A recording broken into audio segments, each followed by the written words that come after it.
नमस्कार मित्रों, हमारे चैनल अद्भुत ज्ञान सुविचार में आपका स्वागत है। आज की कहानी है पशु बलि का दुष्परिणाम। महाराज पृथु का पौत्र बहिर बड़ा कर्मकांडी था। वह दिन रात तरह तरह के कार्यों में लगा रहता था। वह श्री हरि की उपासना न करके देवी देवताओं की उपासना किया करता था।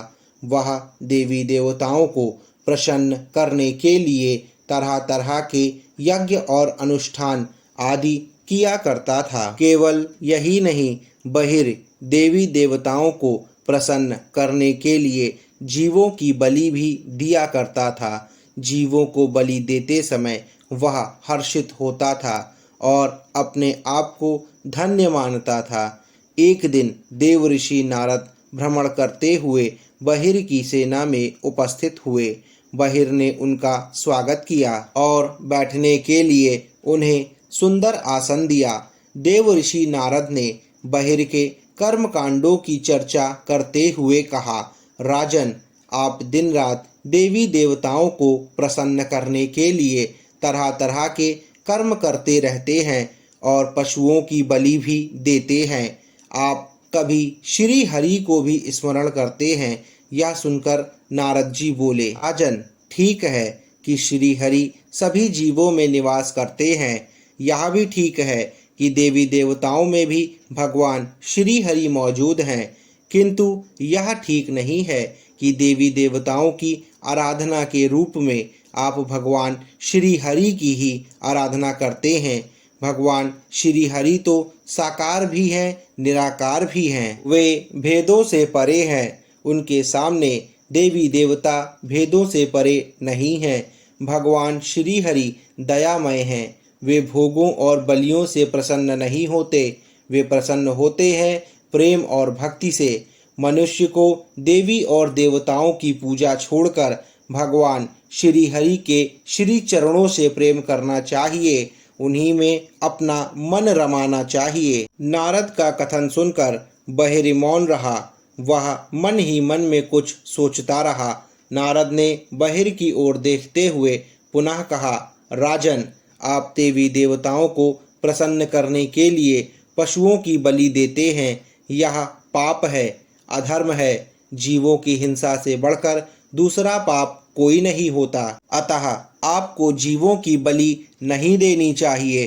किंतु नारद के कथन का बहिर के मन पर कोई प्रभाव नहीं पड़ा। वह उनके समझाने के बाद भी कर्म कांडों में लगा रहा। देवी देवताओं को प्रसन्न करने के लिए बलि देता रहा।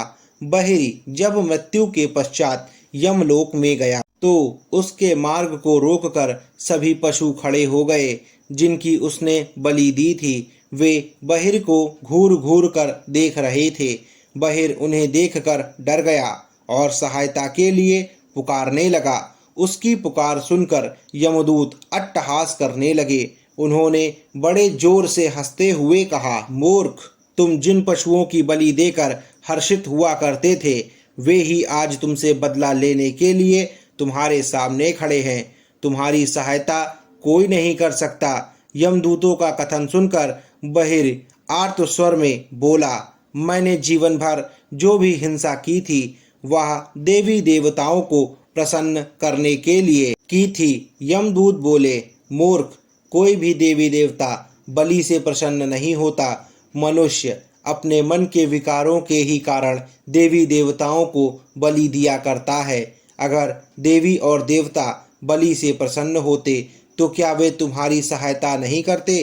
तुमने बड़ी भूल की है। तुम आजीवन श्री हरि को भूलकर देवियों और देवताओं के ही प्रपंच में फंसे रहे।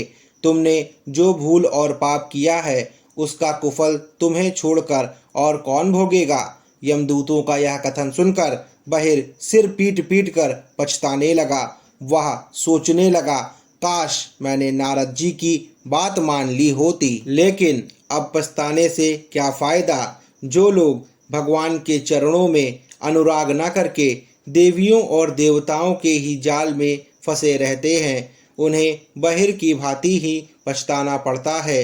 दोस्तों, आशा करता हूँ आपको ये कहानी अच्छी लगी होगी और अभी तक आपने हमारे चैनल अद्भुत ज्ञान सुविचार को सब्सक्राइब नहीं किया है तो सब्सक्राइब करें और आगे भी ऐसी ही पौराणिक कथाओं को सुनने के लिए हमारे चैनल के बेल आइकन को ज़रूर दबा लें।